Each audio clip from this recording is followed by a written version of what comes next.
Hello, everyone. It is that time again. Welcome to Metaphysical Happy Hour. I am your co-host, Cassie Clayton. And I'm your co-host, Tracy Escobar. And I was just going to say, I miss our music. So any listeners out there who can create music or create our little jingle in the beginning, please reach out. We're willing to pay. I miss our little jingle. That's how you caught me when we got on with my mouth open. Like that. So the YouTubes do not like anything that copyrighted music. Anything that is copyrighted music, and that is why we changed so that we could help get our videos seen out to you guys more. But yeah, so if you're watching on YouTube, do the like and subscribe. If you're with us over on Facebook. On YouTube, do the like and subscribe if you're with us over on Facebook. Okay. Okay, sorry about that, guys. That was energy in the house tonight. We got technical. Interesting energy. I didn't even know where that was coming from. Okay, so so if you're watching, do the things. Because we have a really phenomenal guest on tonight. Actually, it's like we are bringing her back. She is a returning guest, and we are so excited to have her back. So welcome, Corbie Mitleid. Mitleid, how are you, Corbie? Great to be back, ladies. Great to be back. Yeah. Yay. I'm going to officially call you a friend of the show now because yes, we just love you so much. So thank you for being on. Absolutely. Before we get started, just letting everybody know, comment on Facebook. Corbie is 50 years of doing this kind of work. So please, if you've got questions, let us know. We'll get to you. I promise. On TikTok, put your questions. Make sure you give me a name so I don't have to say user 2952697 because we just don't know who you are. So TikTok, make sure you give me your name if you've got a question. And then on Facebook and then on YouTube, just go ahead and give us a comment. But we are excited to get started. Hi, Corbie. Nice to see you again. Oh, it's good to be back. You know, I have done so many of these things, but occasionally there are the hosts that are too much fun for it to be one and done. So when you guys said, you want to come back, maybe I said, yes. We're happy to have you. Oh my gosh. We already have people coming in, commenting. Susan Faye, hello. Philosophy of Light says hello. So hello, everybody. Hello, welcome. Everyone. And then we've got a lot of people on TikTok who are leaving comments, but I want to get started. I have a question, a personal question, just from a development standpoint. And, you know, for me, my journey didn't start till about 6 years ago. But when I first started, I feel like I had to have my hand in everything, right? I wanted to learn everything. And I think a lot of people get that way. What made you zone in on what your niche is? Like, what made you like past lives? This story behind that? That's actually a good way when people say, how should, you know, what's my talent? What's my gift? Whatever. When the universe hands you your draft notice and says, hello, you're working for us, it goes rifling through your file cabinet to see what you got. So with me, theater major at Brown University and a professional actress in New York, I know character arts. Words are my drug of choice. I'm a writer, so I know how to tell stories. And I have been interested in history since I was a wee thing in single digits. You put all that together, and my two skills, really good ones, are cards, both tarot and oracle, because you tell stories with those, and past lives. Because there can be another really good past life person, and you give us the same vision. And without my background, they might say, well, it's a big hat and a long skirt. It's a very ornate building. I guess maybe it's in Europe. It's old fashioned. I would see the exact same vision and go, okay, hobble skirt, picture hat, that kind of ostrich feather. You're standing in front of the bridge. So this is Berlin in 1911 or 12. Gotcha. On the other hand, do not ask me to draw spirit art because I cannot draw a stick figure with a sharp pencil and a lot of prayer. Not my wheelhouse. Right? I love how you tell us what your wheelhouse is because a lot of people don't do that. And so people who will book a reading, they get disappointed. So I think it's amazing that you're honest. This is what I don't do, right? Mm-hmm. Yeah, it's like I can see right now I am going to disappoint Philosophy of Light because there are a couple of things I don't do live. One of them is health. Why? I'm a hypochondriac, darling. I will see things that nobody should see. You have Mongolian rot or something. So I tell people to go to the woman that I consider the best medical intuitive in the United States. Her name is Stacey Wells. I've known her for years. She saw my breast cancer when all the doctors had missed it. She's your health person, okay? The other thing I don't do live is mediumship because it's intensely private. I don't go, it's a rose, she loves you, it's grandma. Please. We get deep dish, and there may be some things that you just do not want public, and you have that right. So mediumship is done one-on-one. But tonight, we can do cards. We can do what I call the everyday tour bus: house, car, kids, finances, career. Okay, God, you put me here. What the hell? Past lives. Who was I in 1642 Belgium? And I need to speak to my spirit guide, Binky. The only thing you can't do is talk to dead Aunt Mabel. That's all. Hey, that leaves a really great show for the next hour, so I'm excited. Look, you guys know that I have done stand-up comedy about You Think a Psychic's Life is Easy. Being with me, you're gonna laugh. That's just one of the things in the wheelhouse, and I long ago stopped worrying about that. Because laughter, when the client laughs, their shields come down and the information goes right in. Exactly. I think that's so true. You just put them at ease and it all just comes. What do you think about reincarnation? I'm going to get in a really touchy subject just because we have a lot of listeners who maybe this isn't their thing all the time, right? So I want to kind of explain reincarnation. Darlings, if you think you can get it all done in one, you are so wrong. We are not that bright. We're not. That's like expecting an ant to ace calculus class. Not only will it not fit in its little brain, but it can't hold a pencil in its paw. So yes, we have reincarnation.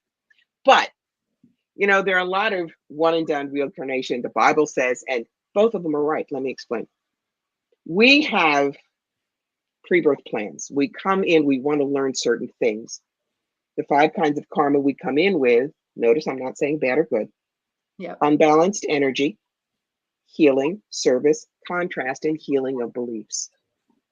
So that is like you decide to be a physics major, okay?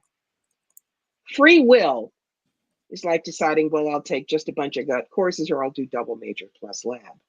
Either way, you're going to graduate with what you needed to know. See? So that's how we can have both. So if the Bible says we only live once, how is that also correct? Let me use the example of the actor Matt Smith. Okay. Yeah. I first fell in love with Matt when he was the 11th Doctor on Doctor Who. He was my doctor. But after that, he turned around and he played Prince Philip in The Crown.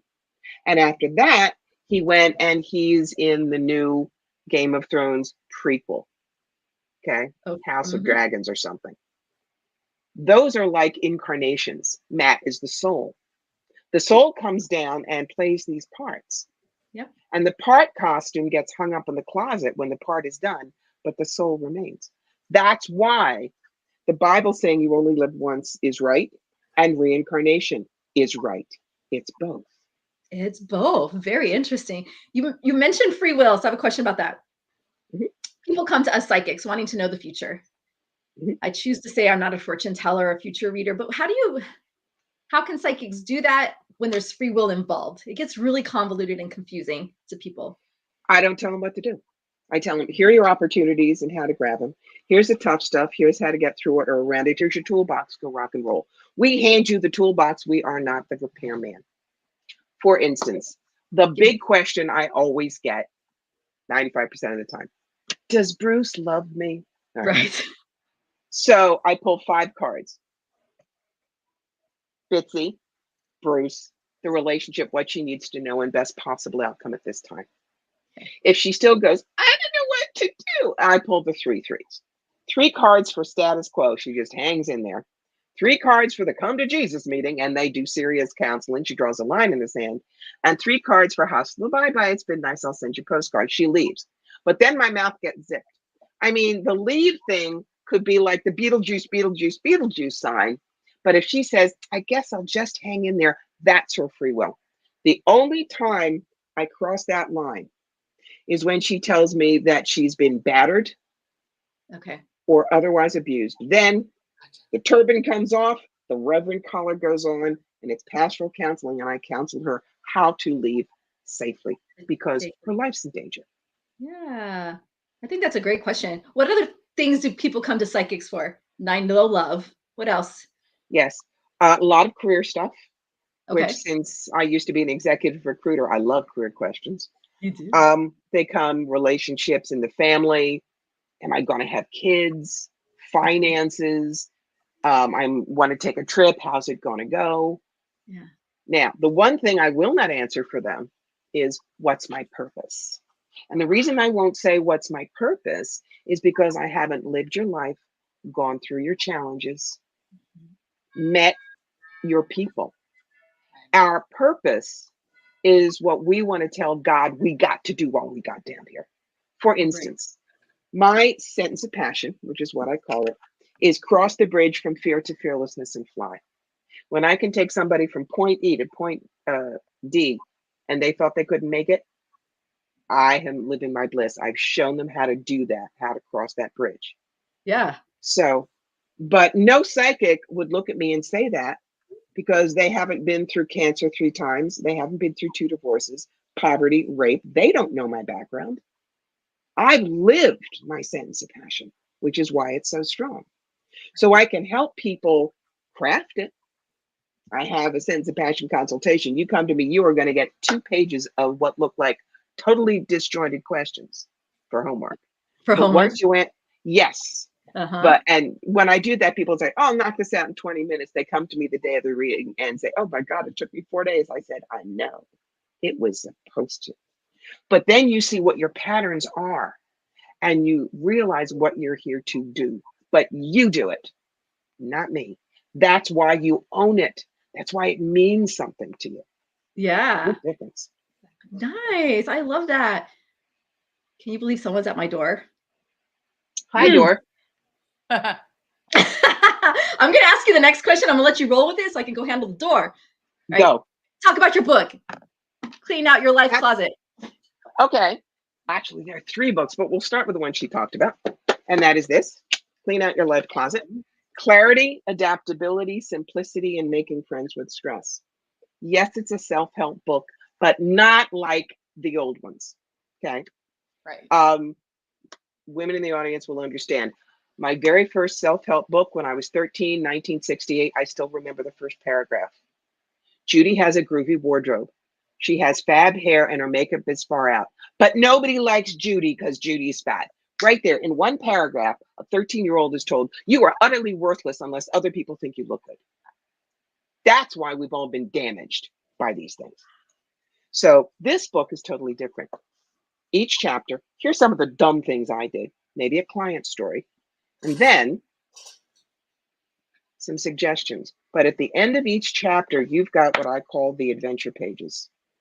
And the adventure pages are things that you need to answer. They're not in the book. They're from your life. The chapter, How Perfect Destroys Good. Where do you beat yourself up most often and why? Reimagine one of those times with the idea that good can triumph over perfect. What does it look like now? How would your life change if you stopped thinking perfection was the only correct response to a project or a situation? See, what this book shows you by the end of it is your life is your proving ground, your teacher, not me. That book, you write it with me. And by the end of that book, your life will change because you've chosen to change it on your terms. Simple as that. Yeah. Everybody put that book on your list. I went and looked at Amazon today and you have some amazing reviews on that book. So yeah, thank you. It can be life-changing, guys. So make sure, do we put the title out there? Cassie, I would put the title for everybody. Clean Out Your Life Closet. Yep. Troll alert. Someone say troll alert, troll alert. I had to run to the door. Did you talk about the 3-legged stool? Nope. Can do that now. The 3-legged stool. Yes. You get clear on your purpose, which I just talked about. You get clear in your relationships, and you get clear with spirit. And I don't care if you think it's Christian, Jewish, Buddhist, pagan, Hindu, Ralph the Wonder Dog. That isn't the point. You just got to know someone, something up there loves you, wants the best for you, and is willing to work with you. When you are strong in those 3 sections of your life, what do you do with stools? You stand on them and you reach for what you want. I love that scenario. I'm just writing it down. Clear your purpose, clear your relationships, clear with spirit. Yep. Clear with. Got it. That's right. I think that's brilliant. Thank you. You also mentioned somewhere, and I can't remember where I read this, but think like a Martian. What's that? One of my favorites. Tell me about it, please. Give us an example. Okay. This is how you keep yourself out of constant judgment. If Cassie and I were sitting across from each other and she had water coming out of her eyes, I might look at her and say, why are you crying? But I could be wrong. Gleeble, the Martian, who has just been assigned, go learn about humanity, gets out of his little ship, toddles over to Cassie and with great glee says, why is there water coming from your eyes? And the Martian might get a better answer than me because maybe she's got allergies, or maybe her contact lenses are bugging her, or maybe there's an emotional basis. And my very favorite quick story on that. Yep, please tell Man was married, wife, kid, bad car accident. His face looked like spin art. Very embarrassed. Always walked around thinking people thought he was ugly. One night he was putting his daughter to bed. She grabs his face, smushes it next to hers and says, this would be a great picture, but it would be better if mommy's face were in the picture. Now, old him would have thought, even my daughter thinks I'm hideous, and decades of PTSD. New him knew how to think like a Martian and just said, why would it be better if mommy's face were in the picture? The kid looks at him and says, because mommy can't hold the camera still and you take good pictures. One question changed a life. Interesting. Yeah, I love that example. Thank you for sharing. Oh my gosh, so many stuff. So guys, if you have questions for Colby, let us know. We have a little troll that Cassie's taking care of now. Yeah. But we're going to move on. So there's also something that you say. You have a lot of, I don't know what you call them. The word skips me, but you're going to know what I mean. Drive-by psychic shooting. Tell me what that is. You just pushed a hot button, baby. Drive-by psychic shootings are basically what the Long Island medium supposedly does. Oh. She's in Wegmans and this woman is testing out a cantaloupe and she goes up to the woman and says, your Aunt Doris says your back tire is spoiled. You're going to die in a car accident in a week if you don't get it fixed. Just telling you, and walks away. Number one, my darlings, no, it doesn't work that way. Her PR people went and took a look at all the Wegmans on Long Island, chose one. Then they interviewed people and had them sign model releases. And then they rehearsed it 6 times. Yes. But there are too many psychics who think you're allowed to do that. And you're not, because that's impinging on somebody else's free will. Even the spiritualists at Lilydale, the most famous spiritualist community in the US, if they had a message, they would walk up to you and say, excuse me, but my name is Reverend Shirley. I'm from Lilydale. I believe I have a message for you. May I come to you? And if you say no, she zips it and walks. Exactly. But it's the same thing with healers. Drives me crazy. These are the ones I call Glurpy Purple with angels. Hi, I'm Little Dancing Raccoon, and here's my spirit guide. I can get headaches and neck aches because I'm reading all the time, you know. So at a psychic fair, Little Dancing Raccoon might say, I know Reiki, I can fix that. And she comes at me like this, and I say, please don't. No, really, I can't. And then I have to go, back off. Yeah. You're not very love and light, are you? No, I'm not, because you didn't take no for an answer. Exactly. And guys, you think this is funny, but I want you to be that strong. Nobody has a right to read you, to heal you, to touch you, nothing. Unless you give them permission. That's key. There's a lot of that goes on TikTok with all the mediums and psychics out there. They will, let's say a missing persons case, they just jump in and start talking about people being dead. And I'm like, you can't be doing that. Sylvia Brown, the great Sylvia Brown was wrong on the air, telling a mother the kid was dead. And 3 years later, the kid shows up. Yeah. Like, don't do that, right? It's an invasion of privacy. No. It is not ethical. No. Sorry, I'm going to go on a tyrant because it happens so much on TikTok. You can tell the people who've been trained and developed and do what they're doing, and then people who haven't. Yes. And I will actually add to that, because even and it doesn't happen so much anymore, but like at one of the stores I used to work at, it was like people would just walk in and just start giving you a reading or something like that, and you're like, Yes. Thank you, but I really did not ask for that. Yes. Or you'd be sitting in a class and they just come over and start healing. You're like, what? Yeah. Personal space. Guys, magic words. I do not accept your reading and I do not want to hear it. And if they keep following you, that is called harassment, and you get the store manager and you get them thrown out. Yeah. Yeah. I think that's super important for everybody. You know, have boundaries. I don't like to be read personally. I mean, I'm a psychic, I'm a medium, I do this, whatever. But I hate when people want to barter with me. I hate when people want to give me a reading for another reading. I'm like, I don't need a reading. Like, I'm my own person. I'm connected I to my know. own self, right? If I want to, Now, I will go pay someone. Tell me. sometimes I will barter if I want it. I will not recommend a psychic that I haven't had a reading from, but There I you am go. tough to read. And I remember she's passed, so I can say this. Yeah. Somebody on the Canadian circuit wanted to have a reading, and because everyone said she was good, I sit down, she grabs my hand, she says, "Oh, you're so lonely. There are no men in your life." Blah, blah. I'm wearing my wedding ring. Hello. Wrong answer. Wrong. No. So, you know, Oh, uh, it's you amazing. got to be careful, guys. You don't need a reading all the time, You and don't. make sure you trust the intuitive you're going to. Get some references, do some reading up. You know, don't just go to the first person you see on Venice Beach Boulevard. Please don't. Please don't. Speaking of that, I have a question for you because you just brought up Yeah, yeah. something triggers my Mhm. own personal business. How often should someone get a reading? Depends on what they do with it. There is no formula. If Okay. I did a business reading for you, Trace, Right. and 4 weeks later you come back to me and said, "It was great. I did everything we talked about, and here's how things are moving. Can we take another look?" You betcha.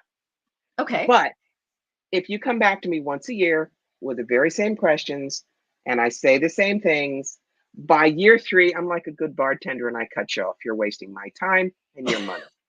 Right. It's true.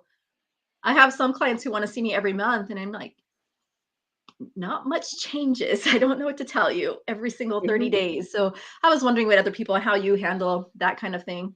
I tell people if they're getting too dependent on me, Okay. and I So, just say, look, um, Hiraki, there is the same thing I've told you for 3 months. You're not going to see any changes for 6 to 9 months. I have you on my calendar, but you're barred from having a reading with me until then. okay. And I That's a just really, put barred in my calendar. there you go. There you go. Hi, Jessica. So this is the time you guys ask some questions. We're going to ask Corbie. We're going to do some readings. I'm super excited. I only have like 3 Hey. questions left. So start putting your questions in the comments, everybody. I actually have a question for Corbie. You do. Yes. Yeah. So do you find that maybe sometimes when people do start coming to you, like, and it almost kind of turns in either to that routine or that like dependency, do you find that that's more with like people who have been with you forever, or maybe people just entering like the psychic world and maybe they kind of don't know what the rules are? At the I risk don't want of to say rules, but like they're not at the familiar. at the risk of sounding egotistical, so I'll just apologize right there.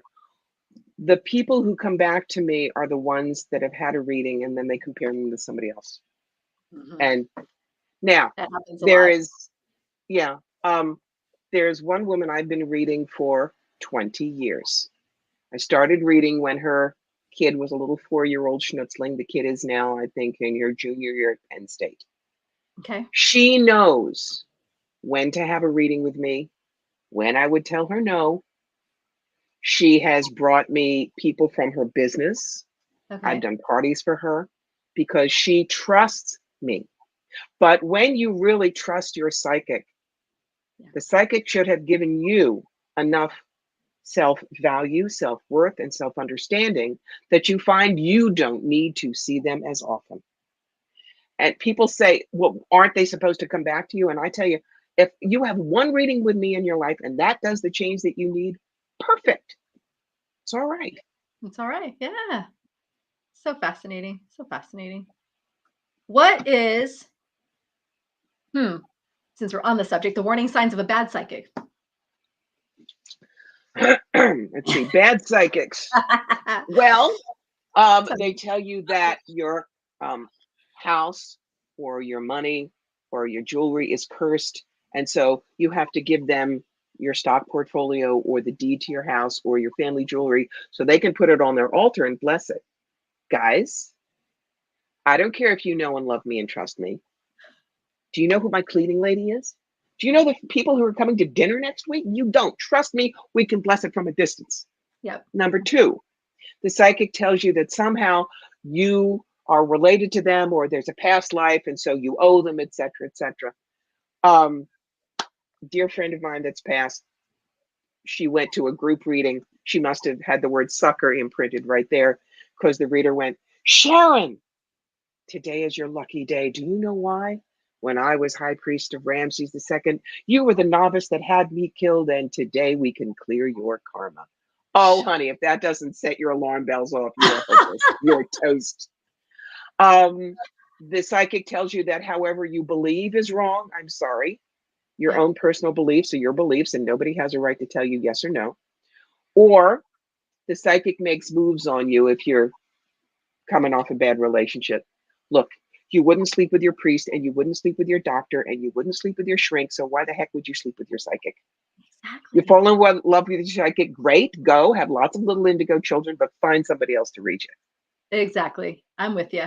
When I was like 22, I was living in El Paso, Texas, and I went and saw a psychic, and she wanted me to pay $200 per candle that she would burn for me. Yeah. Warning, warning. Yes. No. And that is why I wrote the second book, The Psychic Yellow Brick Road, How to Find Real Wizards and Avoid the Flying Monkeys. Because we saw a fake gypsy in Canada. Yes. You did. Bless you. And for those watching, the link to Corbie's books has been placed in the chat, so you can find that message. Thank you. This is what happened that made me write this book. The woman goes running out of her booth and grabs the person going down the row. This is called hooking, and it's as bad as the other kind of hooking. Is it? The gypsy says, oh, you don't need to pay $30, $40, $50. I need to jump on for 10. Come, drags the woman behind the screen. 20 minutes later, all of us across the way see the woman leaving crying hysterically, and we run over to say, what happened? The gypsy said, oh, you have a family curse. How many in your family? 4? You have dog? $50 every family member, 25 per dog. He's small, wee things. And told the woman if she didn't burn 400 specially blessed candles at the Roman Catholic Church, I bless real good. Only $1 candle. Her entire family was going to die in a car accident, and she bought it. She did. She did. Those are that you run, baby. Run. Yes. You run. Yes. It happened to me in San Francisco. A lady came up to me and said, oh, I have something to tell you. Something bad's going to happen. But if you buy these little stones, right? And I said, well, I don't have any money. She wanted to follow me to an ATM. So those are the things you always want to watch out for. Yeah. I mean, I remember the line in one of the Joni Mitchell songs. She lit a candle for my love luck and $18 went up in smoke. So there you go. Exactly. So go to someone credible, look at their reviews. These are all little tips and tricks we can give to you guys, right?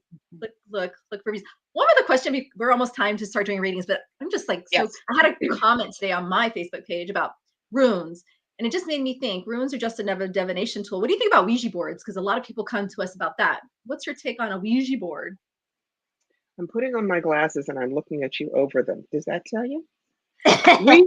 Ouija boards, my darlings, are tools, but they are really dangerous because people don't use them properly.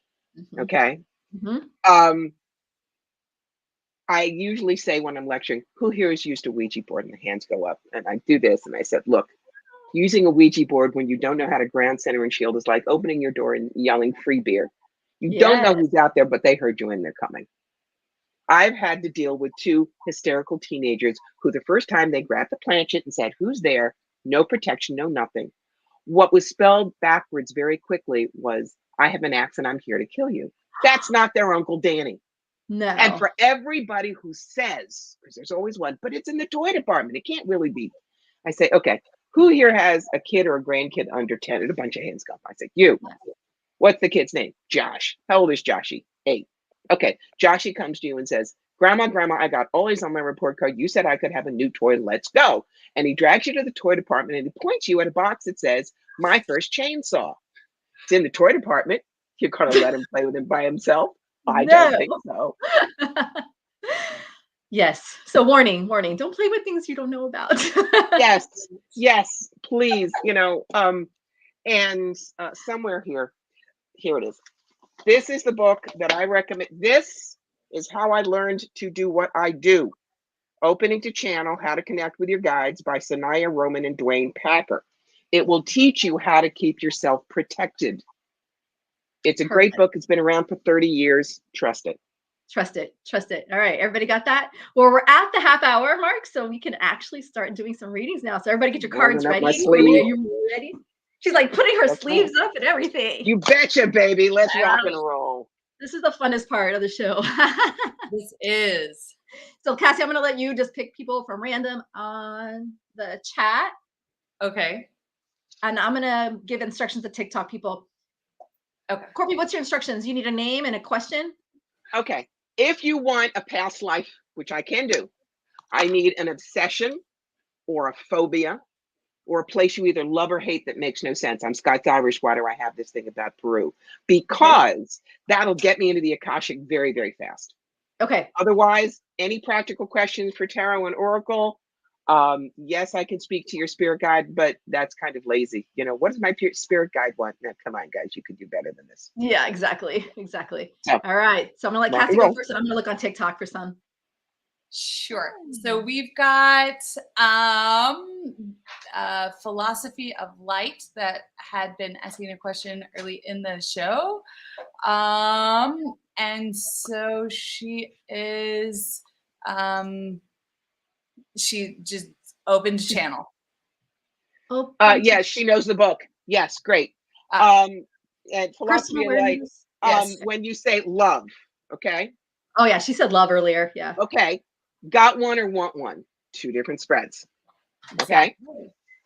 See. Okay. You don't have to give me names on the air. I'm Here, I have one really quick. Go. I have one. Obsession, music phobia, spiders. Name is Christy from Maine. All right. So the obsession is music, Christy from Maine. All right. First thing I see, Christy. God, I wish I had birthdays because they would help. Christy, if you can just put how old you are, that's going to help me with this to make sure Christy, I got the vision right. Christy, how old are you? This is going to be exciting. Yeah, put your age down, guys. Christy's 30. Okay, then what I'm seeing is correct. This is New York. This is 50s. This is beatnik kind of stuff. This is sitting on one of those tall stools playing in a coffee house. You were one of those blonde, you ironed your hair. I mean, it was total beatnik. And this was the time when it was protest songs and folk songs and things like that. And the thing is, you were writing your own stuff and nobody would listen because you were female. Ooh. You had to do everybody else's cover stuff. You were able to sell some of your stuff. And if a guy sang it, it was fine. But you always felt like you were not seen. You never got a record deal. You never opened for anybody big, but you kept going to the open mics. You kept playing. Music was everything. You were a waitress. You worked, I think you worked at Macy's. You did anything you could, but the music was everything. And it looks like, I think you died 80, 81, 82. You did the cancer dance. Okay. So if music is still with you, it's a lot better now. Women are honored. Women get heard. Keep with the music, because you came right back and said, I want the music out there. Beautiful. I think that's beautiful. Good job. I got TikTok blowing up with stuff. So.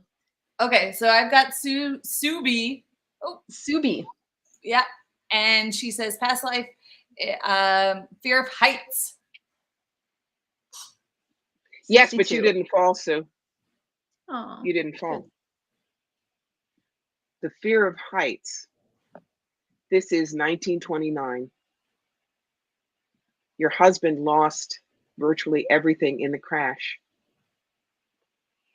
And he said, we're going on one last vacation before, everything is lost. And you went to Europe. You were standing on one of those scenic overlooks, and he threw himself off. Oh. There was nothing you could do about it. He left you with all the damage, all of the fallout. But he wanted to go. He didn't want to miss a moment with you. And so he didn't think about you. He thought about himself. And over he went. For you, ground floor is safety. And I get it. Mm-hmm. Mm-hmm. Beautiful. Yay. Great one. I have another one. Are you ready? Mm-hmm. Ready? I feel like I'm just shooting them at her. You all right? I have Lexi. Her obsession is music and being with friends, but her phobia is dieting. She's 20 from Ohio.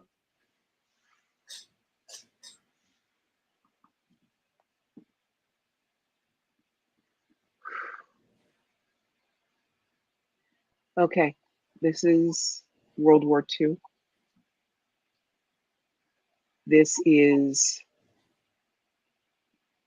one of the ghettos. I don't know if it was Lodz or Warsaw, whatever. But food was scarce. Food was scarce. You would do anything for food, and I mean anything. So you got through the end of the war, died in 47, pneumonia, because you made it out of the concentration camp, but you were so damaged. There was no way that you could deal with post-war Europe. For you, denying yourself food is too much what happened then. You need to always tell yourself, I have enough food. I can choose what to eat. I can choose what is healthy for me. Okay. You probably do a lot of what I call numb eating, just shoving. The fast shoving is, again, before anybody sees, before anyone else takes it. You're safe now. You are safe now. Oh, good one. Christy says, oh my God, you got me crying. And Subi says, holy hell, thank you. Good job. Good job, Mama. Cassie, you have one? I do. Keith Fletcher. He loves the vacuum cleaner and would love to know why. He's 39. In a past life, you were a cat who wanted to ride a Roomba. No. Janelle, you're next. I'm getting to you, honey. I love vacuum cleaner. There's so much that I could do with that, and no one I go there. Is that a first? No, I'm seeing.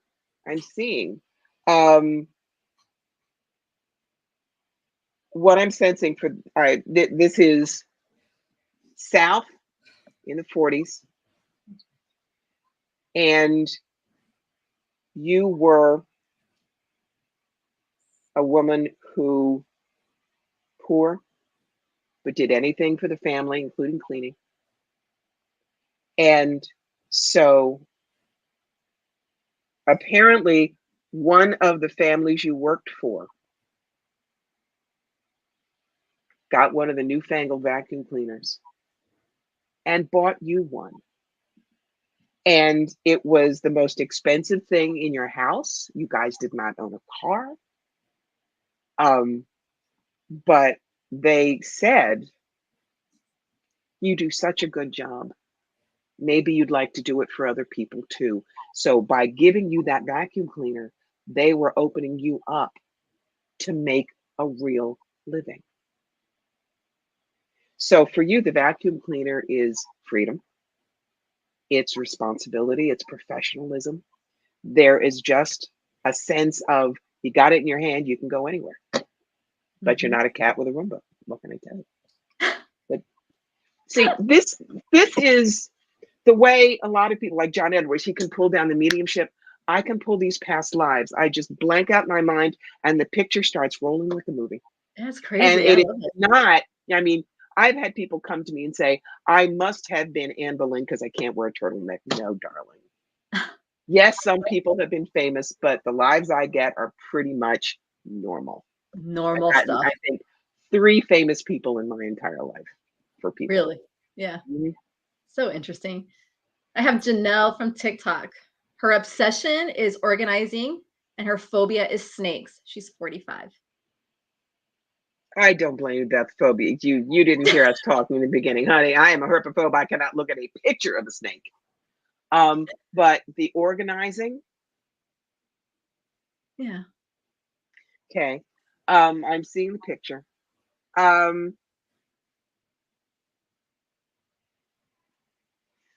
This is again in a big department store, but I'm hearing it's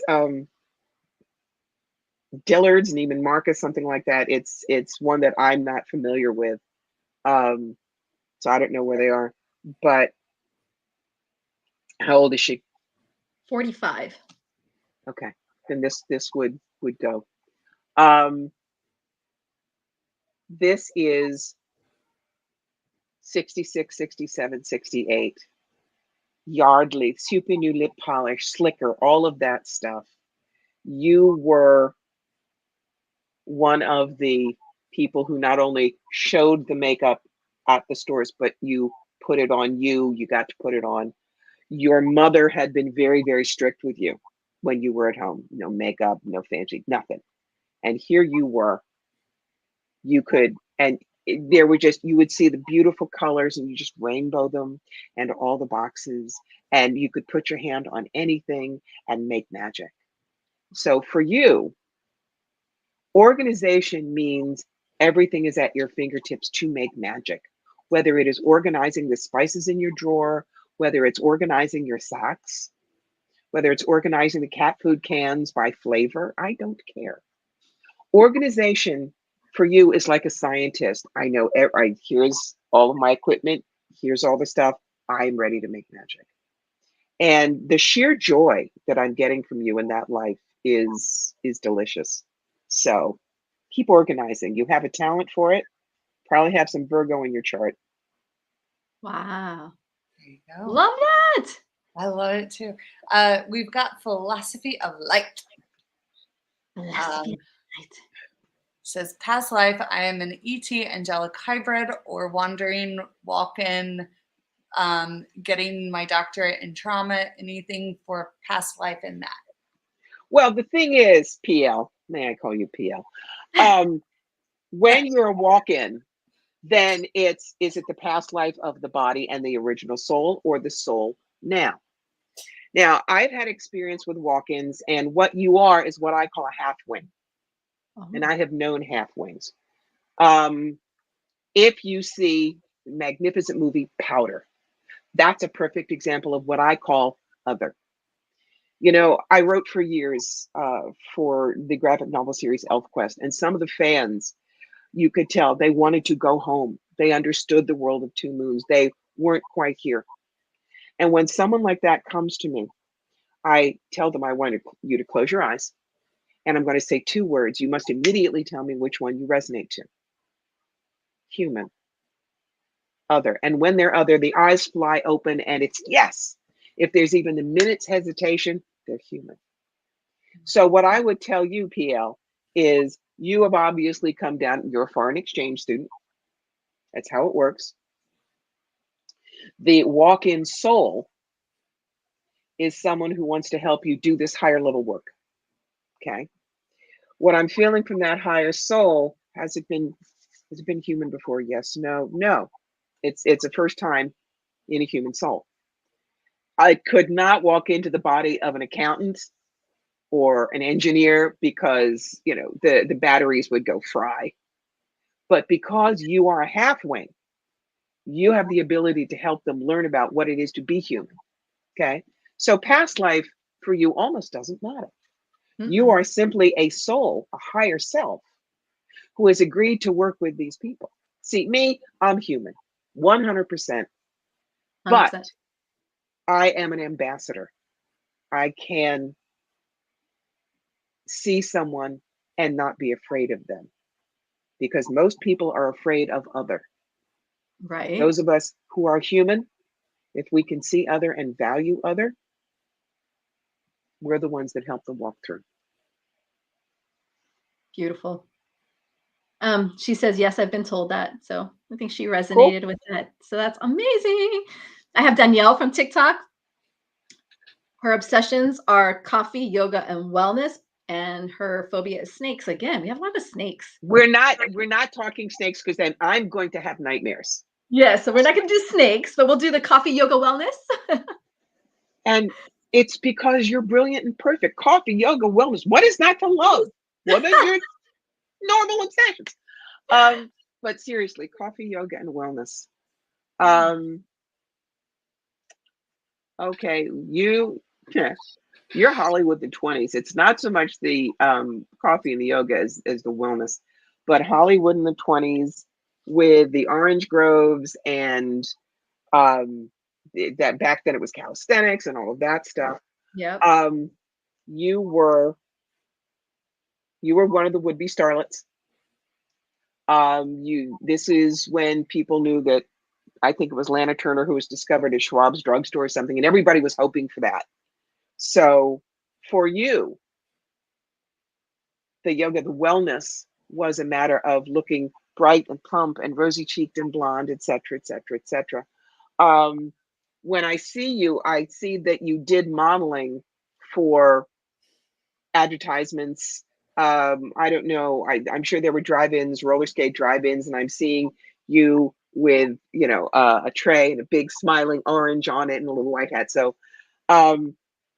wellness for you is how you made your money, not like a Tai Chi instructor or anything like that, but you were that beautiful apple-cheeked California girl, and you were the one that the people who were advertising things like orange juice, et cetera, kept looking for. So wellness paid your bills. Ooh, well, good. Yeah, nice. I love it. You got one, Cass? I do. I have one from Dot, and she they say, would it be okay to have a past life reading, please? I love horses, and Corbie is amazing. Thank you, Miss D. All right, horses. Horses. Okay. This is a life where you are a deaf mute. You're a young girl. This is 19th century. This is Montana area.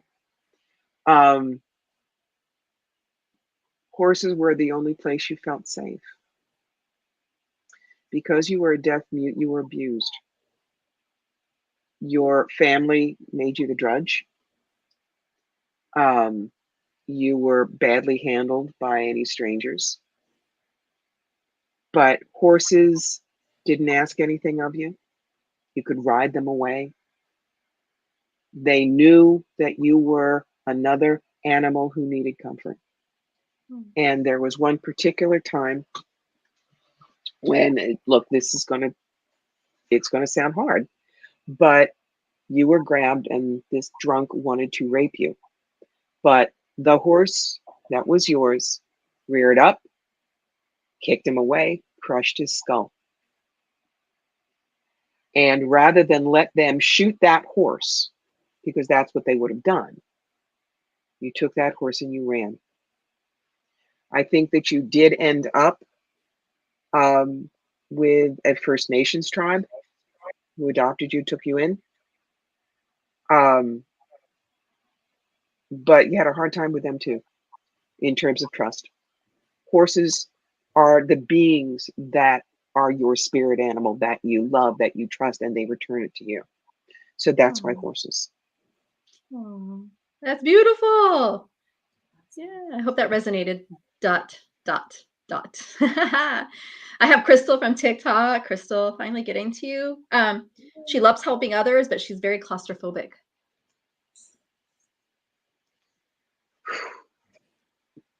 Oh, you're easy. This is World War I. You were one of the nurses at the front. And so I think this is somewhere around Vimy Ridge. think Vimy was Canadian, so you may have been Canadian. You were ministering to people with mustard gas wounds, and unfortunately, mortar shell came in, hit the trench you were in, and you were buried alive.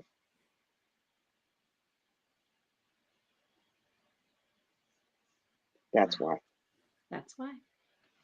Beautiful. Beautiful.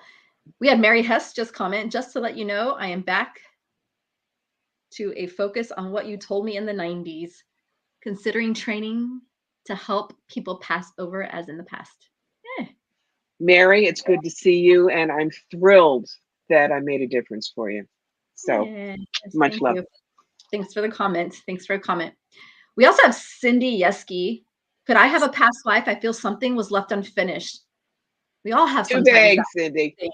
Okay. What, when you say something was left unfinished? A relationship, a plan, a boat. So yes, you can have a past life, but see if you can find where you're talking about in terms of what was left unfinished. Then I can go find it for you. We have TC asking if I had relationship issues of any kind in the past that where they were silenced.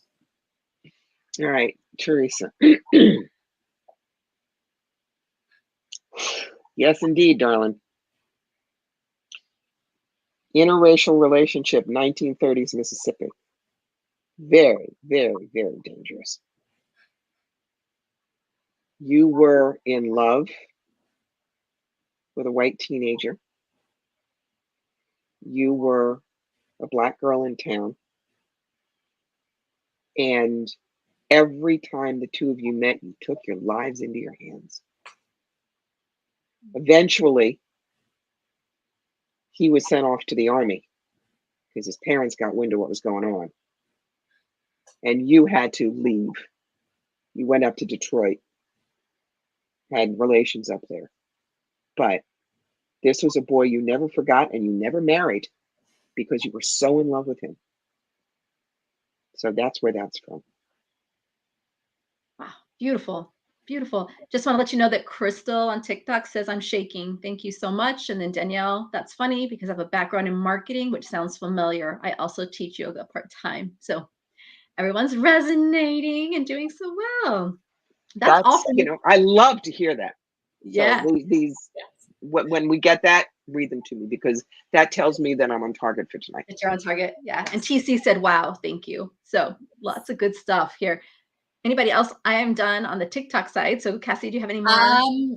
So we have, can you, DW or WD4L, can you tell me anything about my love for fairies? I'm immediately drawn to the late 19th century when fairies were a very big thing. Arthur Conan Doyle and the whole spiritualist thing.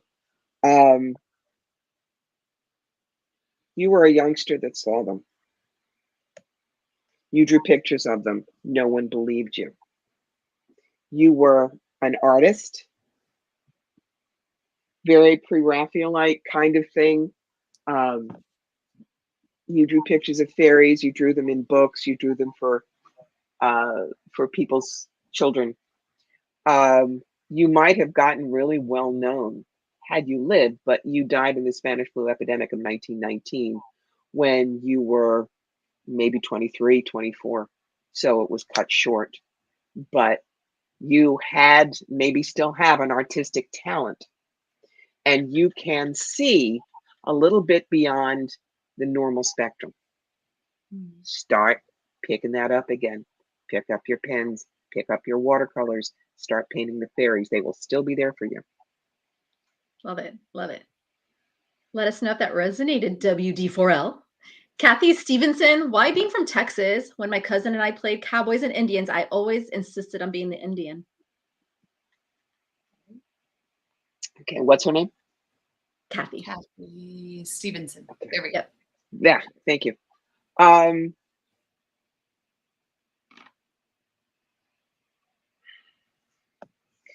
Kathy, I don't know if this is just one past life, but it's a lot of them. You always come in for the underdog. Every single life, whether it is an abolitionist during the Civil War or a suffragette in the 1920s, you are someone who knows when someone is being unjustly handled. So for you, Indians, First Nations people, they were always the losers when you played games. You also trusted their clarity, their honesty, because one of the things that you have always looked for in all of your lives is what I call your bullshit tolerance meter is set at featherweight. So it's one of the reasons you always reach out to those being hard done by, the underdog, the ones that people will marginalize. That's who you are. It is not just one past life. It is one of your major threads. Beautiful. Beautiful. Let us know if that resonated. We have Terry Phillips. Can you go to hers? Terry Phillips. She's 51. She's got a fear of drowning and heights. Like a double whammy. That's a double whammy. Okay. The fear of drowning, I already know. Okay. And that you didn't drown in water, but you had lung problems. And they were misdiagnosed. So I don't know whether it was congestive heart failure or pneumonia or what, but you literally, your lungs were so full of fluid, you were drowning in bed and you couldn't get anybody else to understand. They thought that you were having fits, the vapors. So the fact I'm hearing the vapors, this had to be down in the South. 1930, 35, somewhere in there. So sometimes when you get these fears, you may come in with a little resonance in that body area. So one of the things I would say, no, I'm not seeing illness, but always make sure you got a baseline for your lungs, you know, and keep them clear, because that's important. That will ease your fear. Good job. Thank you. And our last one before we probably end the night, I want to go to Mary Thrower. It's not a past life, but she's struggling, so she may need some help.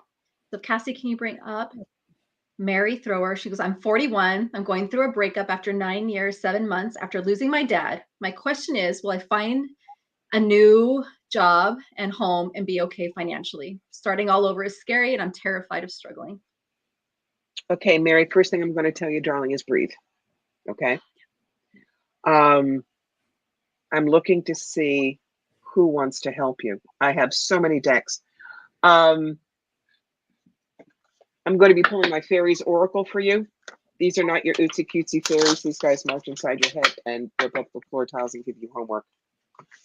And there are 7 cards that I'm going to pull. The first card is called the Trickster. If you remember your fairy tales, there was always that light at the end of the forest and the big stupid human would go galumphing and get lost. Well, this is the card that's saying to you, this is why we're bringing this challenge to you right now. And that's Epona's wild daughter. Notice she leans on the owl of wisdom. She holds us back in our dreams and nightmares until we come clear. This is the fear you're going through. The next card is what you overuse. And that's the Sage. You think you're supposed to have all the answers now. No, you're not. You have to take it day at a time. But in order to do that, you have to give up the singer of initiation.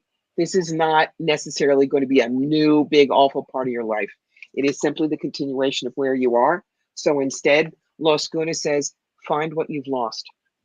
The fact is, the new home, the new job, this is going to allow you to find what you have put aside for so many years. I don't know if you took care of your father, but a lot of you got buried and needs to come out. Yep. What the fairies want to ask you is, what are you afraid of? What do you think would happen if you stopped being afraid of it? The fairy that'll help you with that is this one. Alam. Notice her wings are tattered. She gives until it hurts. You're going to learn to say no. No is a fabulous idea. You've said yes all your life to everybody else. Now you say no to them and you say yes to you. And the Pook says it's time to shape change. It is time for you to morph yourself into who you want to be for the rest of your life, for you and not for anybody else. And the universe knows it. So that is why the universe is saying, take your Etch-a-Sketch, clear it. Mm-hmm. What do you want to draw now? This is good. This is not bad. I pulled cards for you too, and I got the exact same thing. I got the breathe. Just take a minute, step back. It's part of the journey, right? There's something to learn in all of this. I know it feels like you're crashing and burning, but truly, there's something to learn in all of this, and find gratitude in any way you can. Okay. I hope that helps. We are at the end of the show. We're going to put up where you guys can find Corbie. She's amazing. If you want to book a reading, she does readings. Yes. So there's her information right there. Corbie, as always, thank you for being on the show with us. We just love you and appreciate you. Anytime you like. Thank you. And then you can find me. I am the Red Couch Medium. I'm on all social medias, TikTok, Instagram, and Facebook under the Red Couch Medium. And then we have Cassie. Cassie, where can they find you? They can find me at Stargazers Unite. I create brands, logos, and websites that radiate your soul to the world. So amazing. It's been an amazing show. Thank you for everybody with your questions. And thank you, Corbie, for an amazing show as always. We'll see you all next time. Take care. Bye. Bye.